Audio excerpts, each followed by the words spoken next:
দেয় মদ খাইছাস নামাজে আহিস না, কিন্তু এটা তো কয় না সুদ খাইছাস নামাজে আহিস না। তাহলে এখন এই হাকিকি কবর, শাস্তি সবসময় হাকিকি কবরে হয়,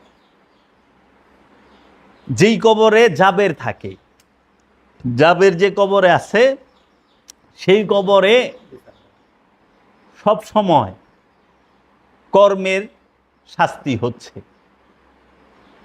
শরীরে শত শত রুগলে গুরবাল লইছেন, অহন্তরি টের পান না যে শাস্তি চলতেছে। কয় মরণের পরে শাস্তি হইব। মরণের কোনো শাস্তি আছে? আর শাস্তি তো জীবিতের হয়, মৃত মানুষের রোগ আছে। মরা মানুষ অসুখ হয়, মরা মানুষের জ্বর আহে, ঠান্ডা লাগে, শ্বাসকষ্ট হয়। মরা মানুষের তো কোনো রোগ নাই, তো মরা মানুষের শাস্তি থাকবো কেমনে? মরা মানুষের শাস্তি থাকবো এর লেগে ওরা আবার সুবিধায়, আপনি এই কবরে হইয়া থাকবেন, আপনাকে কাল কিয়ামতের পরে হাসরের মাঠে উঠানো হবে, আপনি হাসরের মাঠে আনাফসি আনাফসি কে দৌড়াইবেন। আরে কবরে কেউ যায় না, কবরে আছেন, কবরের মধ্যে আছেন। জাহান নামে কেউ যাইব না। বাবা জাহাঙ্গীর বলতাছে, বাবা জাহান নামে আছো, হাসরের মাঠে উঠবেন। আপনি তো হাসরের মাঠেই আছেন, ইয়ানফসি তো করতেছেন। আপনি বলেন তো, আপনি আপনার স্বার্থ ছাড়া আপনার কি বুঝেন? ইয়ানফসি মানে কি? নিজের চিন্তা করো, নিজেরে ভাবো, নিজেরটা দেহ। আপনি বলেন জন্মের পরে থেকে তো আমি ইয়ানফসি করতে আছি।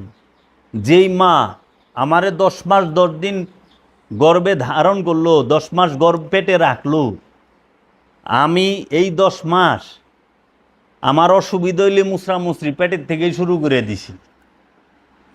যখনই আমি আসছি জগতে, এই পৃথিবীতে আসছি, ভূমিষ্ঠ হওয়ার সাথে সাথে মায় হসপিটালে আইসিইউতে সিজার হইছে, রক্ত শূন্যতা, মা অসুস্থ, মায় অজ্ঞান হয়ে রয়েছে।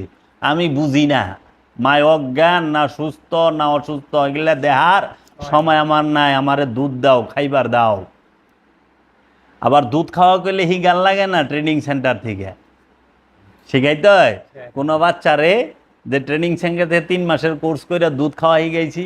লেখাপড়া গান লাগে, দুধ খাওয়া গান লাগে না, কারণ আল্লাহ নিজেই কয়ে দিছে।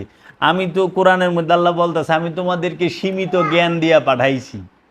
সেটা কি? তোমরা তো দুধ পান করা ছাড়া আর কিছু জানতা না। একমাত্র দুধ পান করা ব্যতীত তোমরা আর কোনো কিছু জানতা না। তোমরা যার পেটে হইছ সে যে তোমার মা, তুমি জানতা? তোমাকে শেখানো হয়েছে। বলো আমি তোমার মা, বলো আমি তোমার মা। যার জন্ম, যে তোমাকে জন্ম দিছে বাবা, তুমি কি বাবাকে চেনো? জানতা? সে তোমার বাবা, তোমাকে শেখানো হয়েছে। জন্মের তুমি কি জ্ঞান নিয়ে আসছো? শুধু দুধ পান করা, গিলনের পান করার জ্ঞান লইছ। আর নাহলে চাবানের জ্ঞানও তোমার ছিল না, তোমাকে শেখানো হয়েছে চাবানো। তোমাকে বাবা মা বলা শেখানো হয়েছে। তুমি তো সব শিখাই না বলি কইতাছ। তুমি জন্মের পরে যাহা কিছু করতেছ সব শেখানো বলি তুমি শিখছ। তাইলে তুমি অনুকরণ করতাছ, তোমাকে শেখানো হচ্ছে সব। না ভুল বললাম বাবা? জন্মের পরে তাহলে আপনি ইয়ানফসি, মায় অসুস্থ বুঝি না, দুধ দাও। মায় জ্ঞান নাই, বুঝি না, দুধ দাও। তোমার মার অনেক জ্বর, বুঝি না, আমার দুধ খাইবার দাও, নাহলে আমি হসপিটাল মাথায় করে লমো, বাড়ি মাথায় করে লমো। তো ইয়ানফসি তখন থেকে শুরু হয়েছে। আচ্ছা, বাইতে আইসো, প্রসাব পায়খানা বিছনাই করতেছ, করা শুরু আর কান্দা শুরু না? কারণ বিছনায় তোমার ঠান্ডা লাগলে তুমি শিখার দাও, তোমার খাওয়ানো 19-20 হইলেই তুমি শিখার দাও। দেয় না? বাচ্চায় চিৎকার করে না? খাইবার দাও। স্বার্থ ছাড়া কিচ্ছু বোঝে না। আচ্ছা, আর একটু বড় হয়েছে, যখন বড় হয়েছে মোবাইল দাও, শিকার করবো, বাপের দরকার বুঝি না, আমারে দাও। পোশাক এইটাই দাও, যেইটা চাইছে ওইটাই দাও। আচ্ছা, বড় হয়েছেন, বাপ মায় অনেক কষ্ট করে লেখাপড়া করাইছে, প্রতিটা সন্তান রেই লেখাপড়া করায় না? করাই তো। লেখাপড়া করতে সমর্থ, বাবা এটা লাগবো দেও, না দিলেই বেজার। বাবা তুমি কি করছো আমার লেগা, মা তুমি কি করছো, দেও নাই। আচ্ছা পড়ালেখা করে মানুষ করছেন, মানে বাপ মা বিয়া শাদি করাইবার যাবো, নিজে পছন্দ করে বিয়া করে হালাইছেন, নিজের স্বার্থটা দেখছেন, একবার চাইছেন বাপ মারিয়ে, আর আপনি ভালোবাসেন, বাবা তুমি দেখবা না আমি ওকে ভালোবাসি, কিন্তু তুই তো একবারও দেখলি না তোর বাপ মা যে তোরেও ভালোবাসে। আমি বললাম যে মা তুমি দেখো না আমি ওই মেয়েটাকে ভালোবাসি, আমি ওকেই বিয়ে করুম, কিন্তু এই যে বাপ মা আমার সারা জীবন পাইলে লাইলে বড় করলো, তার দিকে তো আমি একবার চাইলাম না সেও আমাকে ভালোবাসে। তা আমি তো ইয়ানফসির মধ্যেই আছি হাসরের মাঠে। বাপ মায় আমারে সারা জীবন খাওয়ায় বড় করছে, এখন বাপ মা উপার্জন অক্ষম, বুড়া হয়ে গেছে, আমি কামাই, আমি কিছু খাওয়াই, গিভ অ্যান্ড টেক। কিন্তু ইয়ানফসির বাহিরে তো যাই নাই। আচ্ছা বাপের যদি জায়গা লেখা না দেয়, বাপের লগে সম্পর্কই নাই। মায়ের যদি জায়গা অন্যজনরে দিয়ে দেয়, আমার না দেয়, মার লগে জীবন সম্পর্ক না। আবার এমনও তো হয় বাপ মার বাড়ি রেখে বাপ মায়ের বৃদ্ধাশ্রমে পাঠায় দেয়, দেয় না? তা হাসরের মাঠে যাইবেন না আছেন মৌলভী সাহেব? হ্যাঁ, যে হাসরের মাঠের গল্প করে, এটা কি যাইবেন না আছেন? কারণ যাইবেন কইলে নিজেরে ঢাকন যায়, আর আছেন কইলে নিজেরে ঢাকন যায় না, কারণ ওর মধ্যে তো আমিও স্বার্থপরে রয়ে গেছি। এর লেগে আসি কয় না, এর লেগে আসি কয় না, কয় যাইবেন, তার মানে আমি না। ওই যে কোরআনে একটা আয়াত আছে, লা তাকরাবুস সালাত ওয়া আনতুম সুকারা, লা না তাকরাবুস সালাত, তোমরা নামাজের সালাতের ধারের কাছেও যায় না, সংযোগ যোগাযোগের ধারের কাছেও যায় না, ওয়া এবং আনতুম সুকারা, যখন তোমরা কি মিষ্টি মধুপান মানে মোহগ্রস্ত থাকো, মোহগ্রস্ত অবস্থায় তোমরা সালাতের ধারের কাছেও যায় না, আল্লাহ বলতাছে। আর এইটার অর্থ মোল্লারা কইরা দিছে, তোমরা নেশাগ্রস্ত অবস্থায় নামাজের ধারের কাছে যায় না। নেশা আর মোহ দুইটা হলো দুই জিনিস।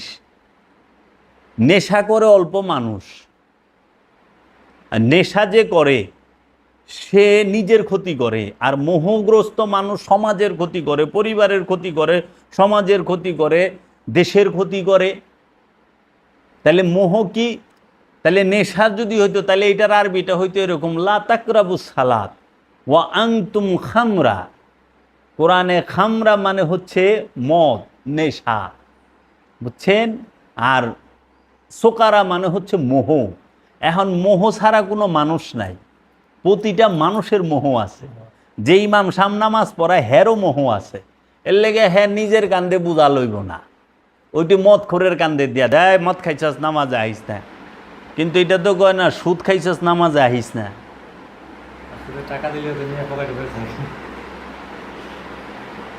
সুদ খাইছ, সুদ এটা তো মোহ, মোহের থেকে ঘুষ সমস্ত কিছু মোহযুক্ত, সে মোহগ্রস্ত।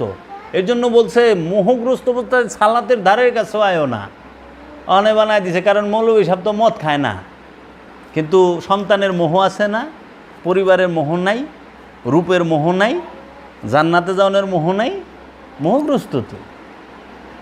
তাইলে এলে কয় না না বাবা নেশাগ্রস্ত, নেশার মোহ, প্রতিটা মানুষ নেশাগ্রস্ত। আপনি যদি মদ খান, মনে করেন 6 ঘন্টা 8 ঘন্টা 12 ঘন্টা 24 ঘন্টা, 2 দিন 3 দিন 4 দিন 5 দিন সর্বোচ্চ নেশাটা থাকবো, এর বেশি তো না, নেশা কাইটা যায়।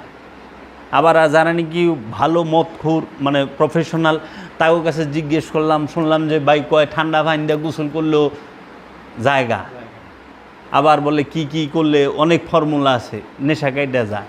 হ্যাঁ, আপনি যদি হিরোইন খান, বাবা খান, সেটার একটা সময় আছে, যেই সময়টুক সে নেশাগ্রস্ত থাকে, পরে নেশা কাইটা যায়।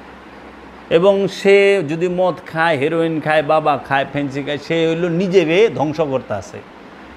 কিন্তু মোহ এমন এক নেশা, সম্পদের এমন এক নেশা, একটা সম্পদের নেশায় একটা দেশ ধ্বংস করে দেয়, একটা জাতি ধ্বংস করে দেয়। যার সম্পদের নেশায় ধরছে, যার ধনী হওয়ার সম্পদ জমা করার নেশায় ধরছে, সে তো গরিব মানুষের রক্ত চুষা খায়। একটা দেশের মজলুম নিরীহ গরিব মানুষের পাঁজরের হাড়ের ওই যুগের মতো ধরে রক্ত চুইসা খায়া ফেলায়। গুটি কয়েক লোকের হাতে দেশের ব্যবসা বাণিজ্য চইলা যায়। গরিব মানুষ যে কিছু করে খাইব সেই অধিকারটাও তার থাকে না। কোন ইসলামের কথা এখন? একজন গরিব মানুষ জালমুড়ি বিক্রি করে সংসারটা চালায়।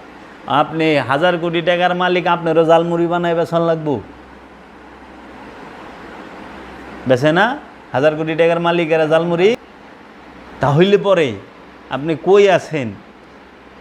সম্পদের নেশায় আছে কেউ, নারীর নেশায় আছে কেউ, ক্ষমতার নেশায় আছে কেউ, হ্যাঁ, তারপরে টাকার নেশায় আছে, জাগার নেশায় আছে কেউ, রূপের নেশায় আছে। নেশা ছাড়া মানুষ আছে? একটা মানুষ দেখান তো। মানুষ নেশা ছাড়া নাই, শুধু নেশা ছাড়া থাকে আল্লাহর ওলি, আল্লাহর মুমিনগণ, আল্লাহর মুত্তাকিগণ, আল্লাহর রসুলগণ, আল্লাহর নবীগণ। এরা নেশাগ্রস্ত নয়, এরা মুক্ত। এরাই মুক্তি দেবার জন্য ডাকে, আসো তোমরা আমার কাছে 1 ঘন্টা বইলে তুমি মুক্তির রাস্তা দেখবা। ওই যে বলছে না, একটা মুহূর্ত যদি কোনো মানুষ একজন কামেল আল্লাহর ওলির চেহারার দিকে তাকায় থাকে, কামেল আল্লাহর ওলির সান্নিধ্যে বসে, সে 70 বছরের বেরিয়া এবাদতের থেকেও বেশি তার কল্যাণ হয়, সওয়াব পায়। একটা মুহূর্ত। আল্লাহর হাবিব বলছে 1 ঘন্টা জ্ঞান অর্জন করা 70 বছরের বেরিয়া আবাদত, মানে যে আবাদত কবুল হয়েছে ওই আবাদতের থেকেও উত্তম। 1 ঘন্টা জ্ঞান গবেষণা করা, জ্ঞান অর্জন করা। তাহলে আজকে আপনারা সেই হাসরে মধ্যে যাইবেন, বুড়া হয়েছেন, এই হাসরের মাঠে একাই তো আছেন। কোন আপনি বিয়ে করছেন কার লেগে? বউর সুখের লেগে না আপনার আরামের লেগে? সন্তান রয়েছেন কি এর লেগে? আপনি জানি নামটা থাকে, বংশটা থাকে আপনার লেগে। টাকা পয়সা কামান কি এর লেগে? আপনি সুখের লেগে। আপনি কইবেন অমুকে সুখের লেগে, ওইটা হলো দ্বিতীয় নাম্বারে। প্রথমে নিজের সুখ। এর জন্য বলে যে যখন একটা মানুষ নৌকা লইয়া পদ্মা নদীর মাঝে স্রোতে পড়ে, ওই নৌকার মধ্যে যখন 10-12 জন থাকে, স্রোতের ঢেউ তুফানের মধ্যে যখন পড়ে, তখন প্রথম চেষ্টা করে নৌকাটা জানি না ডুবে, নৌকাটা বাঁচাই। যখন দেখে নৌকা ডুবে গেছে, তখন চেষ্টা করে দেহি 2-1টা মানুষগুলারে বাঁচাই সাঁতার জানলে। যখন দেখে যে মানুষ বাঁচাইবার যায় নিজে খাতরায়, তখন উকিনের ধুয়ে দেয় যায় রে দৌড়। নৌকা যায় ভার মে, মানুষ আমি আগে বাঁচি নাকি? ইয়ানফসি ইয়ানফসি। তো আপনি হাটরের মাঠে যায় না করবার লইছেন? ইয়ানফসিতে এখন করতেছেন, এখন করতেছেন ইয়ানফসি ইয়ানফসি। তাহলে এই যে বিষয়গুলা আমাদেরকে শুধু ঢাইকা দিছে, ঢাইকা দিছে, ঢাইকা দিছে, আমরা ভালো হমু কেমনে?